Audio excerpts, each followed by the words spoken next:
Mari kita berdoa. Terima kasih Bapa atas sepanjang hari yang Kau berikan dalam kehidupan kami, sehingga kami boleh ada di tempat ini. Kami telah memuji, menyembah-Mu, membesarkan, mengagungkan nama-Mu, memasyurkan nama-Mu, membawa dupa-dupa yang harum di hadapan-Mu. Dan sebentar kami mau duduk diam, kami mau mendengarkan sabda firman-Mu. Berbicaralah Allah Roh Kudus. Kau menyampaikan apa yang menjadi isi hati-Mu untuk setiap anak-anak-Mu di tempat ini. Kami terima firman-Mu hanya di dalam nama Tuhan Yesus Kristus. Haleluya. Amin. Shalom. Selamat malam. Nah, info tambahannya. Wah, info tambahan. Kami sini, siapa yang mau menguji kuasa? Wah, menguji kuasa ya. Kan tadi kan dikatakan kita punya kuasa untuk menyembuhkan. Kita punya kuasa untuk membangkitkan semangat. Nah, Kamis ini kita mulai kembali ya, pelayanan doa di rumah sakit ya. Nah, bagi jemaat yang rindu untuk melayani, untuk di luar sana yang membutuhkan kekuatan, pertolongan, mari kita bisa bergabung bersama, kita saling menguatkan, kita saling berdoa, saling memohon belas kasih Tuhan, agar dicurahkan pemulihan dan kesembuhannya. Malam ini kita baca Yohanes 1 ayat 12. Dikatakan firman Tuhan yang ditulis oleh Rasul Yohanes. Di awal-awal ini dikatakan, tetapi semua orang yang menerimanya, semua orang yang menerima Kristus ya. Semua orang yang menerima Kristus itu diberinya kuasa supaya menjadi anak-anak Allah. Gak cukup hanya menerima, ditambahi oleh Yohanes melalui pewahyuan Roh Kudus. Ditambahi yaitu mereka yang percaya dalam nama Yesus Kristus. Dari ayat ini saya mau menjelaskan dua hal. Yang pertama yaitu gak hanya sekedar menerima. Orang menerima Yesus sebagai Tuhan dan Juru Selamat, oke, bisa, fine. Menerima. Tetapi belum tentu dia bisa percaya. Yang ditekankan di sini yang terakhir tentu, yaitu yang percaya.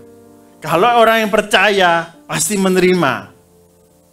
Orang yang menerima belum tentu percaya. Kita tinggal terima kok. Kita dikasih barang, dikasih handphone, ya terima. Ya kan? Tapi percaya nggak ini punyamu nanti? Apakah ini percaya ini punyanya saya? Kalau ini saya dikasih orang, saya terima. Ini dipinjemnya apa di KI ya? Ya. Tapi kalau ada statement yang jelas, ini tak kasih, ini untukmu, ini bla bla bla bla, saya terima. Saya percaya ini punya saya. Jadi menerima aja itu nggak cukup. Harus. Maka ditambah yang di terakhir Yohanes menambahkan, mereka yang percaya dalam namanya itu akan menerima kuasa. Yang kedua yaitu apa itu kuasa? Sepanjang ditulis di kitab Perjanjian Baru tentunya, kuasa itu dibagi dua. Kuasa yaitu yang pertama ini bukan yang pertama kali ya. Ini yang saya utarakan, yang pertama yang mau kita bahas ini yaitu percaya, yaitu exousia. Exousia itu kita diberinya kuasa. Kuasa itu adalah sebuah hak privilege. sesuatu yang istimewa. Satu hal lagi ya, kita perlu ketahui bahwa kehidupan kelak kita itu adalah pemerintahan kerajaan sorga. Ya, kita nanti akan hidup di dalam kerajaan. Kerajaan itu otoritasnya adalah raja. Tetapi kita di sini kebanyakan di dunia ini adalah pemerintahan apa? Demokratis ya. Beda, pemerintahan demokratis dan pemerintahan kerajaan itu berbeda.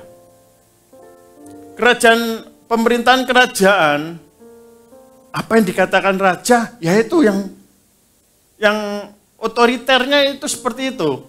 Kalau demokratis kan ya kita bermusyawarah, kita voting. Ayo, siapa yang mau ke Bali, angkat tangan. 1, 2, 3, 4. Oh, siapa yang mau di Surabaya aja? Lah, siapa yang mau ke surga? Ya, di voting.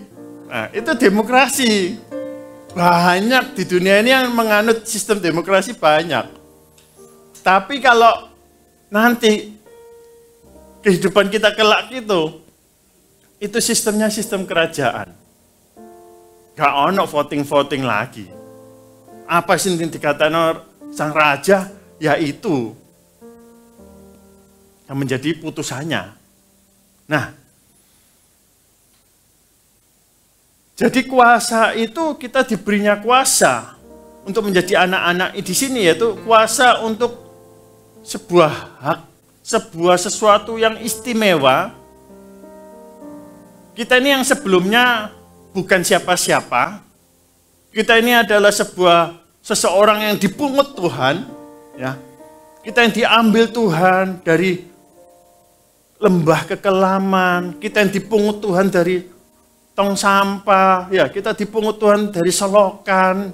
Terus kita ini acak-acakan dipungut Tuhan. Tapi Tuhan tuh besar kasihnya itu, sehingga dia itu memberikan sebuah hak istimewa itu, yaitu kuasa. Kuasa kita itu berkuasa, kita mempunyai sesuatu yang istimewa, yaitu kita dijadikan sebagai anak-anak Allah. Kuasa yang kedua, kita juga menerimanya. Ketika Tuhan Yesus naik ke surga, turunlah di Pentakosta, turunlah Roh Kudus. Kita menerima kuasa. Kuasa yang kedua yaitu dunamos. Itu kuasa yang membangkitkan. Itu kuasa yang meledakkan. Itu ada sesuatu yang meledak. Itu bukan sesuatu beda ya. Dengan eksosia tadi berarti kita memerintah. Kita adanya sebuah dalam hal pemerintahan, kerajaan, kita diberinya kuasa di dalam sebuah kerajaan. Itu kita diberi kuasa sebagai anak-anak Allah. Tetapi dunamos itu adalah kita itu mempunyai sebuah power. Kita mempunyai sesuatu yang meledakkan. Yaitu Roh Kudus. Sesuatu yang meledakkan itu yang dapat membangkitkan yang lemah. Memulihkan, menyembuhkan, menyemangati. Itu kita dapat, kita memperoleh kedua hal itu. Ini tidak terpikirkan karena ini adalah iblis tidak mengerti akan ini semua. Ketika iblis mencobai, ketika iblis menjatuhkan manusia, dia nggak tahu bahwa manusia itu tidak selama-lamanya jatuh.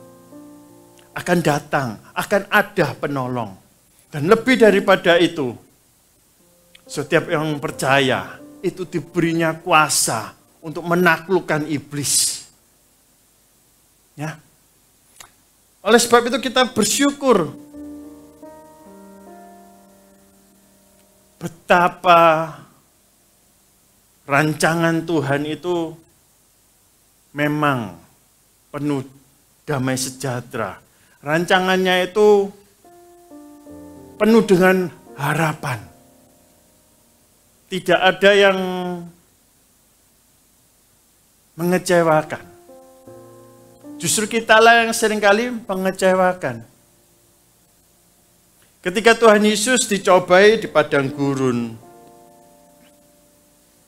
kan iblis itu ngomong, kita ini juga seringkali diginikan sama iblis. Jika engkau anak Allah, jika engkau anak Allah, ya kan? Jika engkau anak Allah, kita juga sering kan seperti itu. Siapa yang punya pikiran, nggak punya pikiran seperti itu? Ya, jika engkau anak Allah, kamu kok sakit? Ya, jika engkau anak Allah, engkau kok menderita? Jika engkau anak Allah, kamu kok susah? Terus akhirnya dipertanyakan, iya, aku ini anak Allah tah? Ayo, tes DNA yuk.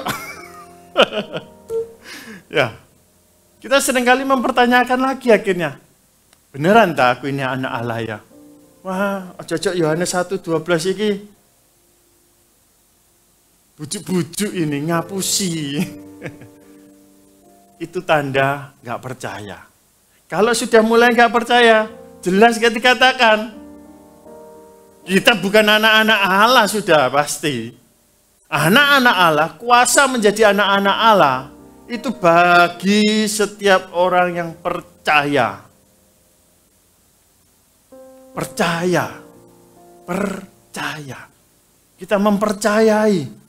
Bukan lagi mempertanyakan. Makanya kenapa ketika Tuhan Yesus dicoba di padang gurun, iblis itu pinter, licik. Ya.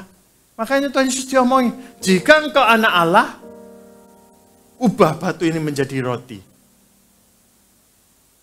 Kalau Tuhan Yesus terprovokasi, ya, terprovokasi dengan perkataan-pernyataan iblis dengan kata-kata jika engkau anak Allah. Kalau Tuhan Yesus terprovokasi dengan lapar ya, dengan capek ya, dengan lelah, dengan berpuasa 40 hari 40 malam itu, jika engkau anak Allah, kan gak ngerti tak aku anak Allah. Wow. Ini misal ini, kan gak ngerti tak aku anak Allah. Oh tak ubah. Wah. Kita kan seringnya gitu ya. Nah, wes dinyek wong. Kan anak Allah ta? Temenan tak anak Allah? Emprat ta? Iya ta? Wah wes naik pitam seolah-olah Tuhan harus dibela. Ya, Allah kita harus dibela. Kita yang harus maju membela Allah kita. Jeketek, mari dibela-bela. Loh Tuhan, aku yang bela kon.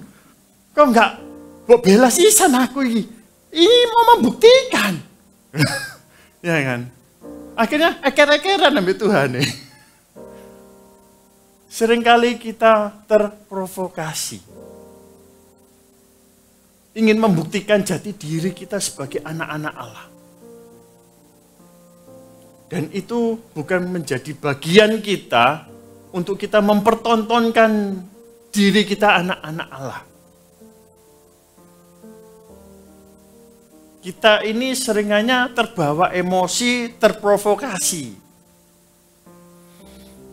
Yang kita gunakan bukan hikmat Allah, tetapi emosi manusia, kedagingannya.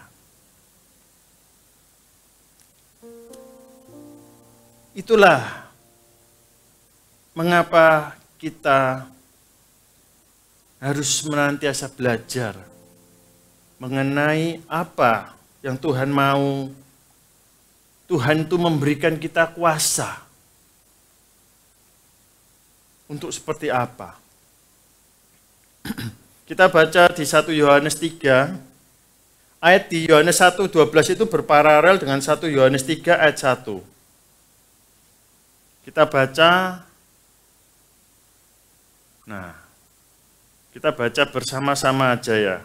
Kita baca ayat 1 sampai ayat 10. Banyak ini. Kita baca bersama-sama. Ayat yang pertama, 1, 2, 3.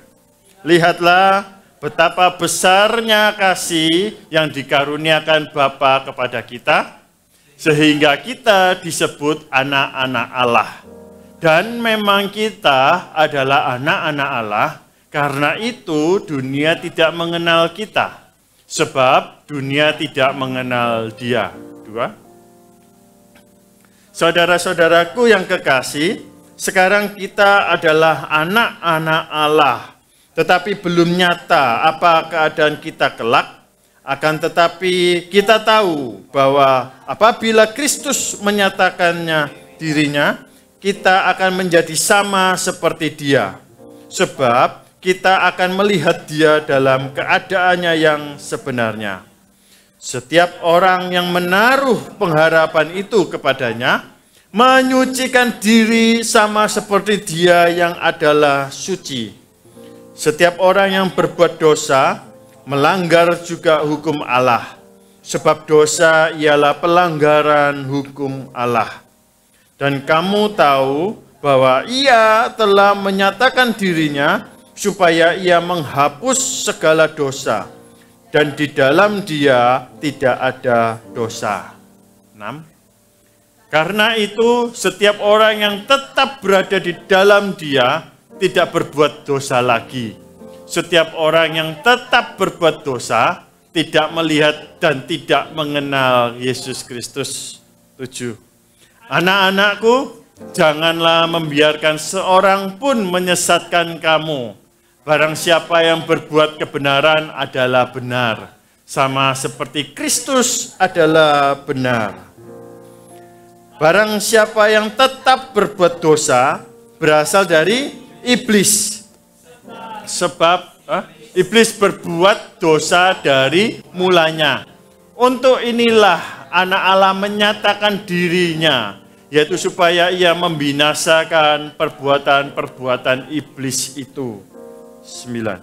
Setiap orang yang lahir dari Allah tidak berbuat dosa lagi, sebab benih ilahi tetap ada di dalam Dia, dan ia tidak dapat berbuat dosa karena ia lahir dari Allah.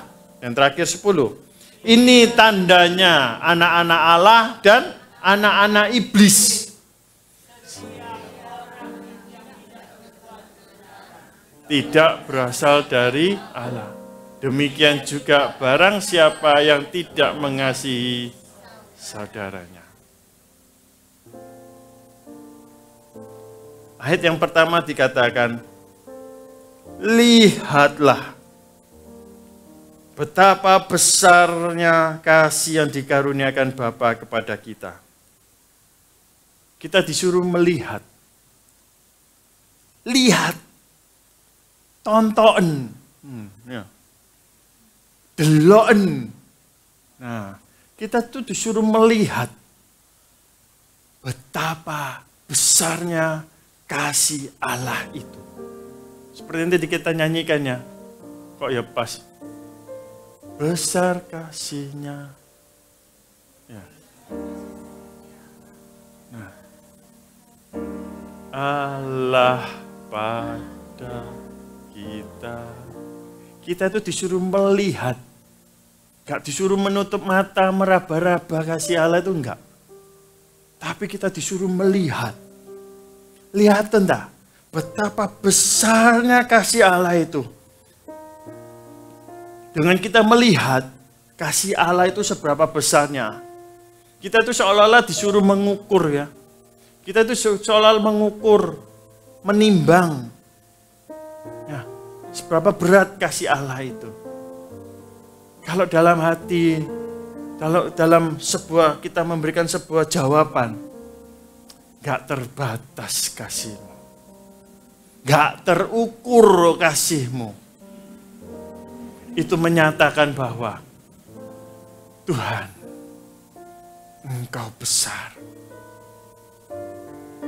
Gak ada yang bisa menandingi Engkau. Gak ada yang bisa menandingi Engkau satupun di dunia ini. Gak ada yang bisa menandinginya. Satupun tidak ada yang bisa. Kau ku kagumi dalam hati, kasih-Mu tiada duanya. Sampai kini ku akui, kasih-Mu tiada duanya. Nyatakan, Kau ku kagumi dalam hati, kasih-Mu tiada duanya. Sampai kini ku akui, kasih-Mu tiada duanya. Dari dulu, sekarang, dan bahkan sampai selama-lamanya, tidak ada yang bisa menggantikan kasih Kristus. Tidak akan ada yang bisa menandingi kasih Kristus. Dahulu, sekarang, dan bahkan sampai selama-lamanya. Kasih Yesuslah, kasih agape Kristus itulah satu-satunya yang gak bisa ada duanya. Kita layak untuk mengaguminya. Ketika kita mengaguminya, gak hanya sebatas kita, oh, how wonderful you God. Toh. Tapi tidak, kita bisa melakukan sesuatu untuk menyatakan bahwa kasih-Mu itu memang besar dalam hidupku. Aku mau mengerjakannya sesuatu. Walaupun ini nggak bisa untuk membalas kebaikan-Mu, tetapi ini adalah bukti mungkin sebagian kecil yang bisa kita mau berikan, yang kita mau menyatakan kepada Dia. Saya nggak tahu apa, karena Tuhan pasti memberikan segala sesuatu di setiap individu demi individu kita itu berbeda-beda. Tapi saya percaya, walaupun kita berbeda-beda, tetapi ada satu yang mau kita kejar, yaitu kemuliaan Tuhan. Kita mau menyatakan, mengejar kemuliaan Tuhan. Jangan takut, jangan berkecil hati. Hai, kita punya kuasa. Maka itu dinyatakan, dikatakan, kita diberinya kuasa. Kuasa itu sesuatu yang powerful, sesuatu yang kita nggak mampu, tetapi kita itu akan dimampukan. Kita merasa kita nggak bisa, tapi kita akan dibisakan. Itu kuasa yang daripadanya, bukan daripada kita.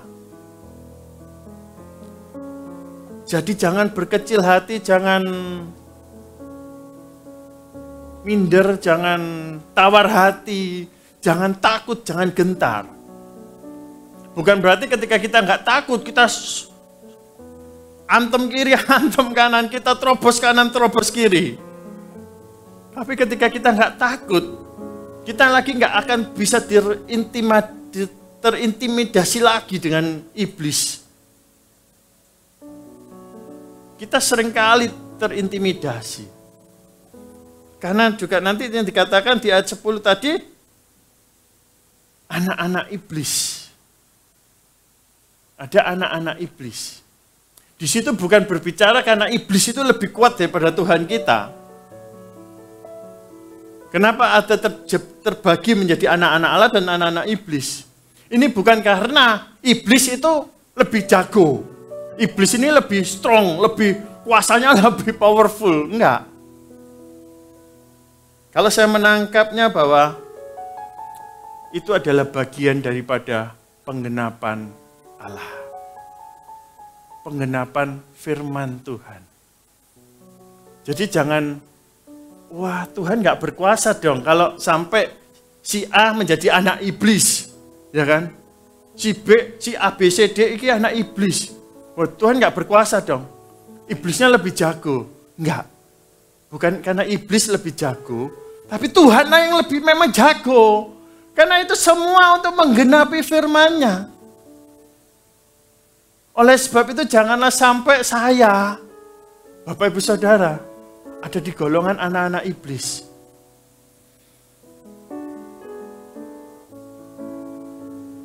Karena itu untuk penggenapan firman Tuhan. Kita masih mau terus berjuang. Maka ketika kita masih berjuang, perkaya hidup ini dengan firman. Gak cukup dengan seminggu sekali kita baca firman, gak cukup seminggu sekali kita beribadah, gak cukup kita setahun sekali beribadah. Gak akan kaya firman kita, gak akan kaya pengetahuan kita akan firman, gak akan pernah cukup. Bayangkan, orang yang ke gereja setiap minggu, seminggu 2-3 kali, 4 kali baca firman, seminggu 6-7 kali, 10 kali, itu pun gak akan pernah untuk bisa puas kan, untuk bisa mencari bagaimana dan bagaimananya Tuhan itu, firman itu bagaimana, gak akan pernah bisa puas. Maka terus Roh Kudus itu menggelora, roh itu berapi-api, roh itu menyala-nyala. Minta roh Tuhan itu untuk terus menyala-nyala. Mengapa orang yang baru bertobat Tuhan bisa jawab segera? Karena orang yang baru bertobat itu rohnya menyala-nyala banget. Ketimbang kita sudah mengikut Tuhan 30 tahun, roh kita sudah mulai ini. Gak usah digeleng-geleng, gak usah diangguk-angguk. Ini sudah. Pasti kita itu mengalami degradasi roh. Makanya apa? Kita perlu men-charge, kita perlu untuk berkomuniti dengan Tuhan. Setiap waktu, untuk terus membakar roh ini.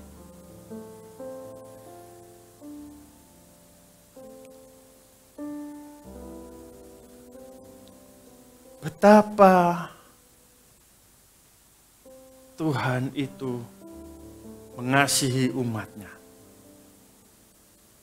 Sehingga iblis gak tahu bahwa iblis itu cuma tahu dia menggoda. Dia cuma bisanya menggoda, membisik, dia mengiming-iming. Tapi iblis gak tahu ada rencana yang indah, yang besar. Kok bisa menipu manusia? Bisa, oke, gak masalah. Tapi kamu nggak tahu ada sebuah rencana yang besar. Tuhan tahu akan kejatuhan manusia, Tuhan tahu. Tuhan berikan sebuah kebebasan. Tetapi iblis nggak bisa mencuri yang namanya kuasa yang diberikan itu. Iblis nggak bisa untuk mencuri kuasa kita untuk menjadi anak-anak Allah. Itu jangan sampai dicuri. Minta Tuhan hikmat. Minta supaya kuasa itu tetap menyala-nyala. Bukan karena kekuatan kita mampu untuk mempertahankan kuasa ini. Tetapi biarlah kekuatan daripada Roh Kudus yang akan memampukan kita untuk terus mempertahankannya hingga sampai garis akhir. Paulus mengatakan kita ini bagaikan seperti di pertandingan. Dalam sebuah pertandingan itu bisa kalah, bisa menang. Orang yang menang tentu orang yang terlatih. Orang yang menang, orang yang pantang menyerah. Orang yang menang, orang yang punya semangat. Orang yang menang ini mempunyai sebuah visi. Semuanya visinya ini, semua semangatnya, semua impiannya itu dalam Tuhan. Karena saya bicara tentang kemenangan dalam roh. Kemenangan dalam roh, kita harus in charge roh kita. Kalau orang yang bertanding tinju aja, dia mempersiapkan diri untuk dia latih fisiknya, untuk bisa menang di atas ring tinju. Apalagi kita. Dikatakan musuh kita adalah roh-roh itu. Yang nggak kelihatan itu loh musuh kita. Yang seringkali kita juga terintimidasi. Ingat, kita punya kuasa. Sebuah privilege, keistimewaan. Kalau di dunia ini ya, ngomong privilege ya, bank lah, ngomong bank. Bank memberikan sebuah privilege. Paling harus kita punya sesuatu yang besar dulu ya. Kita punya tabungan di bank ABC. Ya, kita harus punya berapa miliar, berapa triliun. Baru ya, kamu jadi nasabah privilege bank ABC, DEFGH. Ya, harus punya sesuatu yang besar, sesuatu yang kamu harus kasih aku apa supaya aku bisa kasih privilege. Ini enggak, Tuhan kasih kamu privilege, kamu enggak perlu kasih aku apa-apa, enggak perlu kasih Tuhan apa-apa. Sudah Tuhan berikan privilege itu. Kedip dong. Tegang dia. Ya, jadi Tuhan tuh sudah kasihkan privilege free. Cuma percaya. Percaya itu lo juga dikasih Tuhan. Nah kan? Percaya itu kerjaannya Tuhan juga. Kita cuma menerima percaya. Walaupun seringkali kita dibisiki. Makanya Tuhan, ketika Tuhan Yesus dicobai pun mematahkan bisikan-bisikan iblis itu dengan apa?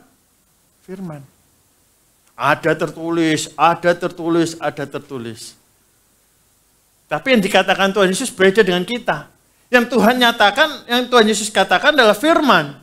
Tetapi yang kita mau katakan juga adalah firman yang diucapkan Yesus. Tetapi ketika Yesus berkata, dia adalah firman. Tetapi yang kita mau katakan juga adalah firman, perkataan Tuhan Yesus. Kuasa. Kita berkuasa. Bagaimana supaya kita bebas dari intimidasi iblis itu dan kita tetap berkuasa? Seperti hari Minggu kemarin, yaitu dengan kita berbalik, bertobat. Dari ayat kedua sampai ayat yang ke-9 dikatakan orang yang berdosa,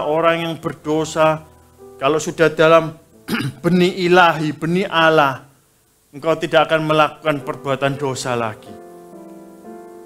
Dari 1 Yohanes 3 ini, yang ayat kedua sampai 9 dikatakan supaya kita itu berbalik kepada Tuhan. Seperti halnya kemarin hari Minggu. Bagaimana juga Naomi kembali kepada Efrata. Naomi kembali ke Bethlehem. Naomi kembali kepada jalan Tuhan.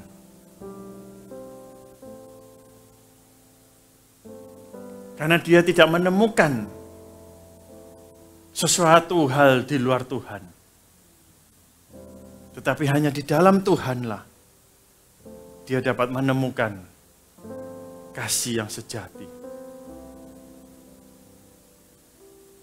Mungkin sesuatu hal ketika dia keluar dari Efrata itu bukan juga sebuah hal yang kebetulan. Karena daripadanya lah lahir keturunan Daud. Daripadanya lah lahir keturunan Rut dari Boas. Hingga lahirlah Sang Juru Selamat penebus kita, Tuhan Yesus Kristus. Rut pun bukan suatu orang yang mengenal Tuhan dengan benar. Tetapi Rut mau untuk belajar mengenal Tuhan Allahnya. Tuhan Allah Naomi. Dengan dia tetap mau terus mengikut Naomi dengan pulang ke Efrata Bethlehem. Dengan berbalik, bertobat, tidak berbuat dosa lagi, tidak melakukan kejahatan lagi. Dengan kata lain, kita berbuat kebenaran. Dikatakan di ayat yang ke-8, 1 Yohanes 3:8. Yang 8.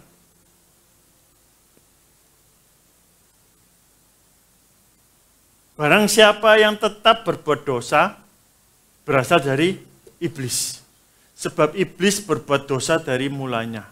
Untuk inilah anak Allah menyatakan dirinya, yaitu supaya ia membinasakan perbuatan-perbuatan iblis itu. Yaitu dengan perbuatan kebenaran. Dengan melakukan kebenaran, kita akan mengalahkan perbuatan-perbuatan iblis. Nggak ada jalan lain. Kita harus melakukan kebenaran.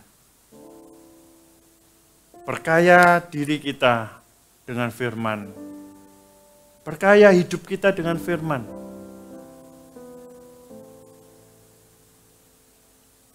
Percaya. Tuhan Yesus saja dengan firman-Nya, dengan perkataannya, dia dapat mengalahkan iblis. Kita pun demikian. Ketika kita mengatakan kebenaran, perbuatan-perbuatan iblis itu akan dikalahkan. Ingat status kita. Jangan mau dicuri oleh iblis. Status kita adalah anak-anak Allah. Jangan mau dicuri oleh iblis. Karena sampai kalau dicuri, berarti genaplah firman Tuhan. Ada anak-anak iblis, ada anak-anak Allah. Yang kedua, bagaimana supaya kita bebas dari intimidasi iblis dan tetap berkuasa? Yaitu kita berbuat kebenaran. Yang tadi sudah, mau dibolak-balik tetap seperti itu. Kita berbuat kebenaran. Tetapi berbuat kebenaran apa? Di ayat yang ke-10 dikatakan, inilah tandanya anak-anak Allah dan anak-anak iblis. Ada tandanya. Mana anak-anak Allah, mana anak-anak iblis. Mana anak manusia, mana anak pitik. Ono tandai, ono bedoi. Tanda itu berarti ada perbedaan. Ya. Mana anak Allah, mana anak iblis. Ya. Mana anak terang, mana anak gelap. Ini, setiap orang yang tidak berbuat kebenaran, berarti yang tidak melakukan kebenaran, tidak berasal dari Allah, yaitu anak-anak iblis. Demikian juga barang siapa yang tidak mengasihi saudaranya, balik mana? Berbuat kebenaran, intinya adalah mengasihi. Mau sampai melenger, tetap kasih. Karena Allah kita adalah Allah kasih. Dalam pewahyuan Yohanes pun dikatakan, kasih itu jangan adem ayem, suam-suam. Ya. Kasih itu dikatakan, nah ini ayat yang terakhir. Sebetulnya ayat yang terakhir, tapi kok sama di ayat pasal yang ketiga itu, ayat yang ke-13. Apa itu? 13, janganlah kamu heran, saudara-saudara, apabila dunia itu membenci kamu. 14.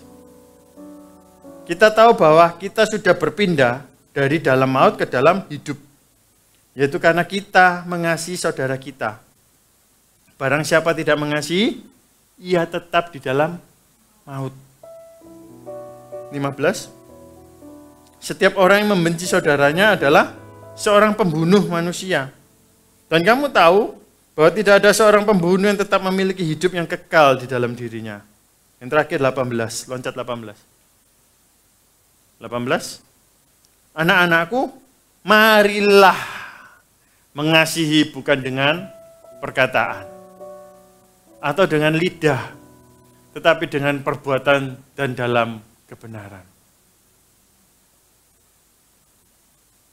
Mengasihi itu dengan perbuatan, bukan hanya dengan perkataan. Apalagi kalau dengan perbatinan. Gak kroso. Kasih cuma di batin tok, aku mengasihimu. Tapi ndek kene. Gak kroso rek. Di mulut aja gak kroso apa meneh di batin. Ya.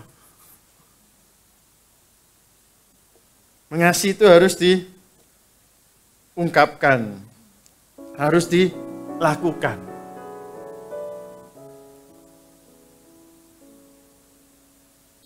Di Markus 11 ayat 25 dikatakan, Markus 11 ayat 25. Ketika kita mau berdoa, dikatakan, ketika kita hendak berdoa, ampunilah dahulu. Sekiranya ada barang, ono barang sesuatu loh, ono barang. Ono barang sesuatu dalam hatimu ini loh, terhadap seseorang. Supaya juga Bapamu yang di surga mengampuni kesalahan-kesalahanmu. Ya.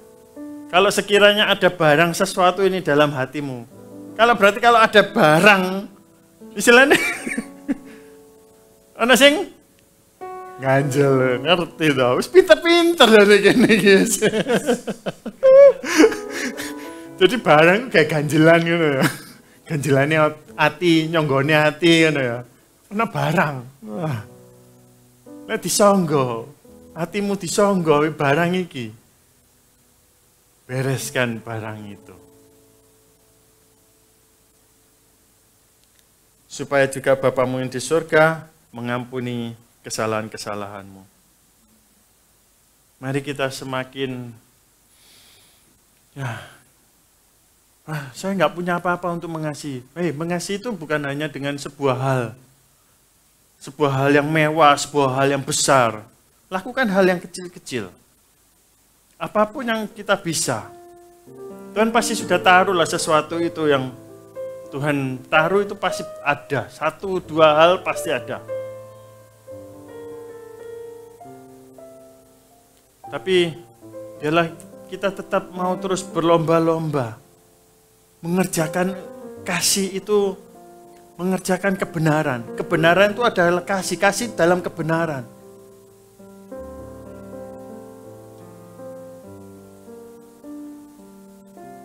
Kalau ada yang menyakiti kita, ya kita boleh mengasihi, kita boleh berdamai. Kalau ada yang, ya sesuatu hal yang tidak mengenakan, yang sekiranya kan kadang juga gak bisa instan untuk selesai. Ya kita bawa doa, kita doakan, kita berikan ruang Tuhan untuk bekerja. Jangan sampai ada ruang iblis untuk bekerjanya. Kalau sampai kita memberikan ruang kepada iblis, dia akan mencuri damai sejahtera. Dia akan mencuri sukacitamu. Dia akan mencuri kelegaanmu. Dan dia akan mencuri pengampunan daripada Bapa. Dan terlebih lagi, dia akan terus mencuri apa yang bisa dicuri. Sampai kuasa itu loh dicuri. Kita enggak lagi menjadi anak-anak Allah. Kita menjadi anak-anak iblis. Itu bukan karena kekuatan iblis lebih jago, enggak ya. Itu karena untuk menggenapi firman Tuhan. Yang ngomong itu kan pewahyuan Roh Kudus melalui Yohanes. Bukan iblis, ya kan? Ada anak-anak Allah, ada anak-anak iblis. Ketika kita melihat, kok jadi anak-anak iblis ya si ayah? Itu bukan karena Kita jangan menjudge, akhirnya kalau kita senangannya menjudge ya, menghakimi, oh Tuhan kau enggak berkuasa. Tuhan engkau enggak bisa menyelamatkan. Enggak. Itu untuk menggenapi firman Tuhan. Satu persatu akan digenapi. Dan kita enggak bisa protes. Kita makanya jangan belajar protes ya. Makanya terus kita mau asah, kita mau belajar untuk mau terus maju. Jangan pelajaran SD dibawa terus.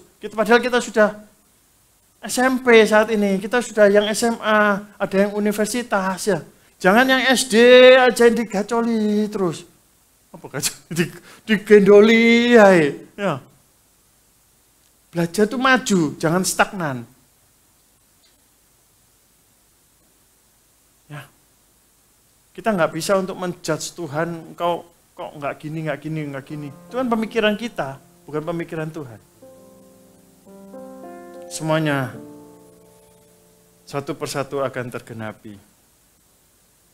Bagian kita mau mengerjakan setiap bagian kita. Kita mau mengerjakan.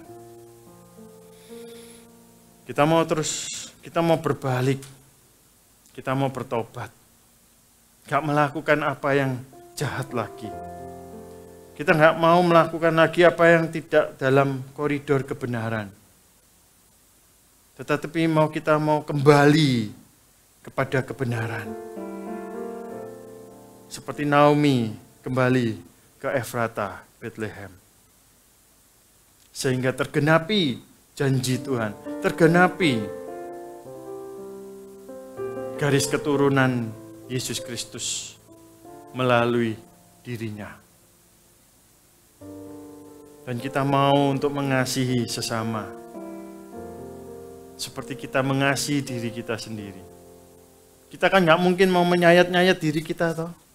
Demikian juga kita nggak mungkin menyayat-nyayat orang lain. Apa yang mau kita perlakukan kepada diri kita mau perlakukan itu kepada orang lain. Jangan tunggu orang lain memperlakukan kepada kita apa. Itu sama aja. Itu perbuatan iblis. Iblis itu, kamu ngasih apa, ya tak kasih ini. Ya kan? Bukankah kita sudah diberikan sesuatu hal semuanya ini loh free. Kasih karunia itu free.